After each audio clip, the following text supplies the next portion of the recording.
अथा सप्तमोऽध्यायः। सातवां अध्याय। नंदिकेश्वर का गणेश्वराधिपति पद पर अभिषेक एवं विवाह।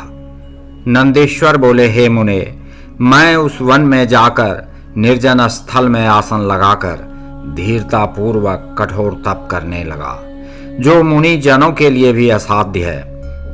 नदी के उत्तर की ओर पवित्र भाग में स्थित हो अपने हृदय कमल के मध्यवर्ती विवर में 3 नेत्र वाले 10 भुजाओं से युक्त परम शांत पंचमुख सदा शिव त्रयंबक देव का ध्यान करके परम समाधि में लीन होकर एकाग्र चित्त से सावधानी पूर्वक रुद्र मंत्र का जप करने लगा।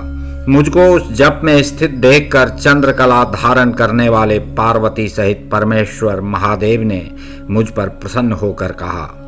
शिवजी बोले, हे शिलाद पुत्र, मैं तुम्हारी इस तपस्या से संतुष्ट होकर वर प्रदान करने आया हूँ। हे धीमन, तुमने अच्छी तरह तपस्या की है, तुमको जो अभिष्ट हो उसे मांग लो। शिवजी के ऐसा कहने पर मैंने सिर झुकाकर उनके चरणों में प्रणाम किया और जरा एवं शोक का विनाश करने वाले उन परमेश्वर की स्तुति की। महाकष्टों का नाश करने वाले वृषभ ध्वज परमेश्वर शंभु ने परम भक्ति से युक्त अश्रुपूर्ण नेत्र वाले और चरणों में सम्यक सिर झुकाए हुए मुझ नंदी को उठाकर दोनों हाथों से पकड़कर मेरा स्पर्श किया। इसके बाद गणपतियों एवं देवी पार्वती की ओर देखकर दयामयी दृष्टि से मुझे निहारते हुए जगतपति शिवजी कहने लगे, हे वत्स, हे नंदिन, हे महाप्राज्ञ, तुमको मृत्यु से भय कहाँ? मैंने ही उन दोनों ब्राह्मणों को भेजा था। तुम तो मेरे ही समान हो, इसमें संशय नहीं है। तुम अपने पिता एवं सुहृद जनों के सहित अजर अमर दुख रहित अविनाशी अक्षय और सदा मेरे परम प्रिय गणपति हो गए। तुम में मेरे समान ही बल होगा और मेरे प्रिय होकर तुम निरंतर मेरे समीप निवास करोगे। मेरी कृपा से तुमको जरा जन्म एवं मृत्यु प्राप्त नहीं होगी।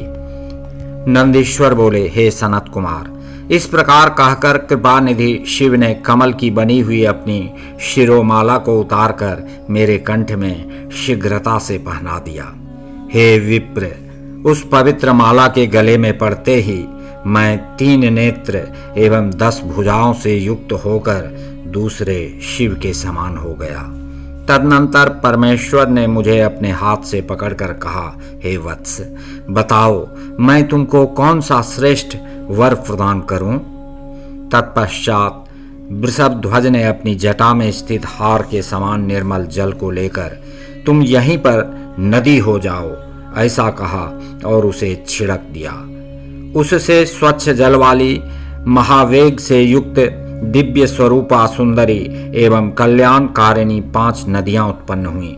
जटोदका, त्रिस्रोता, वृषध्वनि, स्वर्णोदका एवं जम्बू नदी, ये 5 नदियां कही गई हैं।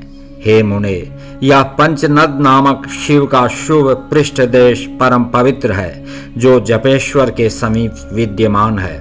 जो व्यक्ति पंचनद में आकर इसमें स्नान तथा जप कर जपेश्वर शिव की पूजा करता है, उसे शिव सायुज्य की प्राप्ति होती है, इसमें संशय नहीं है।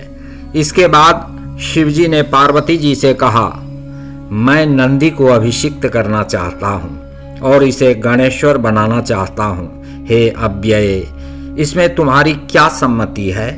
उमा बोली, हे देवेश, हे परमेश्वर, आप इस नंदी को अवश्य ही गणेश्वर पद प्रदान करें। हे नाथ, यह शिलाद पुत्र आज से मेरा परम प्रिय पुत्र है। नंदीश्वर बोले, हे सनत कुमार, तदनंतर स्वतंत्र सब कुछ प्रदान करने वाले तथा भक्त वत्सल परमेश्वर शंकर ने अपने श्रेष्ठ गणाधिपों का स्मरण किया। शिव के स्मरण करते ही असंख्य गणेश्वर वहां उपस्थित हो गए। वे सब परम आनंद से परिपूर्ण तथा शंकर के स्वरूप वाले थे। वे महाबली गणेश्वर शिव एवं पार्वती को प्रणाम करके हाथ जोड़कर तथा विनत होकर शुभ वचन कहने लगे। गणेश्वर बोले, हे देव, आपने किस लिए हम लोगों का स्मरण किया है? हे महाप्रभु, हे त्रिपुरार्दन, हे कामद, यहाँ आए हुए हम सेवकों को आज्ञा दीजिए। क्या हम लोग समुद्रों को सुखा दें, अथवा सेवकों सहित यमराज को मार डालें, अथवा मृत्यु, महामृत्यु तथा बूढ़े ब्रह्मा का संहार कर दें, अथवा देवताओं के सहित इंद्र को, अथवा पार्षदों सहित विष्णु को, अथवा दानवों सहित अत्यंत क्रुद्ध दैत्यों को बांध कर ले आएं? आज आपकी आज्ञा से हम किसे घोर दंड दें, अथवा हे देव, सभी कामनाओं की सिद्धि के लिए हम आज किसका उत्सव मनाएं? नंदीश्वर बोले, इस प्रकार वीरता पूर्ण वचन कहने वाले उन गणों की बात सुनकर वे परमेश्वर उन गणपतियों की प्रशंसा करके कहने लगे। शिवजी बोले, यह नंदीश्वर मेरा परम प्रिय पुत्र है, अतः तुम लोग इसे सभी गणों का अग्रणी तथा सभी गणाध्यक्षों का ईश्वर बनाओ, यह मेरी आज्ञा है। मेरे जितने भी गणपति हैं, उन गणपतियों के आश्रय इस नंदी को पति पद पर तुम सब प्रेम पूर्वक अभिषिक्त करो। यह नंदीश्वर आज से तुम सभी का स्वामी होगा। नंदीश्वर बोले, तब शंकर जी के द्वारा इस प्रकार कहे गए वे सभी गणेश्वर ऐसा ही होगा, यह कहकर अभिषेक की सामग्री एकत्र करने लगे। इसके बाद प्रसन्न मुखमंडल वाले इंद्र सहित सभी देवता, नारायण आदि मुख्य देवगण, मुनिगण एवं अन्य सभी लोग वहां उपस्थित हुए। हे भगवान, शिवजी की आज्ञा से स्वयं ब्रह्मा ने एकाग्र चित्त होकर नंदीश्वर का समस्त गणाध्यक्षों के अधिपति पद पर अभिषेक किया। तत्पश्चात विष्णु, इंद्र एवं अन्य लोकपालों ने भी उसी प्रकार अभिषेक किया। तत्पश्चात ऋषिगण एवं पितामह आदि ने उनकी स्तुति की।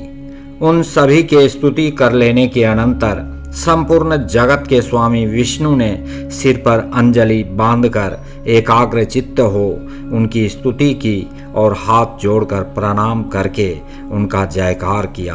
पुनः सभी गणाधिपों, देवताओं एवं असुरों ने जयकार किया। हे विप्रेंद्र, इस प्रकार परमेश्वर की आज्ञा से ब्रह्मा सहित सभी देवताओं ने मुझ नंदीश्वर का अभिषेक तथा स्तवन किया।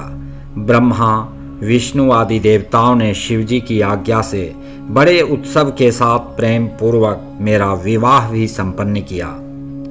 मन तथा नेत्रों को आनंद देने वाली मनोहर तथा दिव्य सुयशा नामक मरुत कन्या मेरी पत्नी हुई। उस सुयशा ने हाथ के अग्रभाग में चामर धारण की हुई स्त्रियों से युक्त तथा चामरों से सुशोभित चंद्र प्रभा सदृश छत्र प्राप्त किया। मैं उसके साथ श्रेष्ठतम सिंहासन पर बैठा और स्वयं महालक्ष्मी ने मुकुट आदि सुंदर भूषणों से मुझे सुशोभित किया। देवी ने अपने कंठ में स्थित उत्तम हार उतारकर मुझे प्रदान किया। हे मुने, मुझे श्वेत वृषेंद्र, हाथी, सिंह ध्वज, रथ, चंद्रबिंब के समान स्वच्छ सोने का हार और अन्यान्य वस्तुएं भी प्राप्त हुईं। हे महामुने, इस प्रकार विवाह हो जाने पर मैंने उस पत्नी के साथ शिव, पार्वती, ब्रह्मा एवं विष्णु के चरणों की वंदना की। उस समय उन त्रिलोकेश्वर भक्तवत्सल प्रभु सदाशिव ने उस स्वरूप वाले मुझ सौपत्नीक नंदीश्वर से अत्यंत प्रेम के साथ कहा। ईश्वर बोले, हे सत्पुत्र, सुनो, तुम मेरे पुत्र हो। यह सुयशा तुम्हारी पत्नी है। तुम्हारे मन में जो भी अभिलाषा है उसे मैं प्रेम पूर्वक तुम्हें प्रदान करूंगा। हे गणेश्वर, हे नंदीश्वर, पार्वती सहित मैं तुम पर सदा संतुष्ट हूँ। हे वत्स, तुम मेरी उत्तम बात सुनो। तुम अपने पिता एवं पितामह के साथ सदा मेरे प्रिय, विशिष्ट, परमेश्वर्य से युक्त महायोगी, महाधनुर्धर, अजेय, सर्वजेता, सदा पूज्य एवं महाबली होगे। जहाँ मैं रहूँगा वहाँ तुम रहोगे और जहाँ तुम रहोगे वहाँ मैं भी रहूँगा। हे पुत्र, तुम्हारे ये पिता महान ऐश्वर्य से युक्त महाबली मेरे भक्त एवं गणों के अध्यक्ष होंगे। हे वत्स, तुम्हारे पितामह भी उसी प्रकार के होंगे। ये सभी मेरे द्वारा वरदान प्राप्त कर मेरी समीपता प्राप्त करेंगे। तुम्हारे लिए मैंने यह वरदान दिया। नंदीश्वर बोले, हे मुने, तब वरदायिनी महाभागा पार्वती देवी ने मुझ नंदीश्वर से कहा, हे पुत्र, तुम मुझसे सभी अभिलषित वर मांगो। तब पार्वती देवी के उस वचन को सुनकर नंदीश्वर ने हाथ जोड़कर कहा, हे देवी, आपके चरणों में सदा मेरी उत्तम भक्ति हो। मेरे वचन को सुनकर उन देवी ने कहा, ऐसा ही हो। पुनः उन्होंने बड़े प्रेम से मुझ नंदी की कल्याणमयी पत्नी सुयशा से कहा। देवी बोली, हे वत्से, तुम यथेष्ट वर ग्रहण करो। तुम 3 नेत्र वाली एवं जन्म मृत्यु से रहित रहोगी और पुत्र पौत्रों के सहित तुम्हारी भक्ति मुझ में और अपने पति में निरंतर बनी रहेगी। नंदी बोले, उस समय ब्रह्मा, विष्णु तथा सभी देवताओं ने प्रसन्नता पूर्वक शिव की आज्ञा से उन दोनों को वर दिए। उसके बाद ईश शिवजी संबंधियों, बंधु बांधवों एवं कुटुंब के साथ मुझे लेकर पार्वती सहित बैल पर सवार होकर अपने धाम को गए। वे विष्णु आदि सभी देवता भी मेरी प्रशंसा करते हुए तथा शिव पार्वती की स्तुति करते हुए अपने अपने धाम को चले गए। हे वत्स, हे महामुने, इस प्रकार मैंने अपना अवतार आपसे कहा, जो मनुष्यों को सदा आनंद देने वाला एवं शिवजी की भक्ति बढ़ाने वाला है।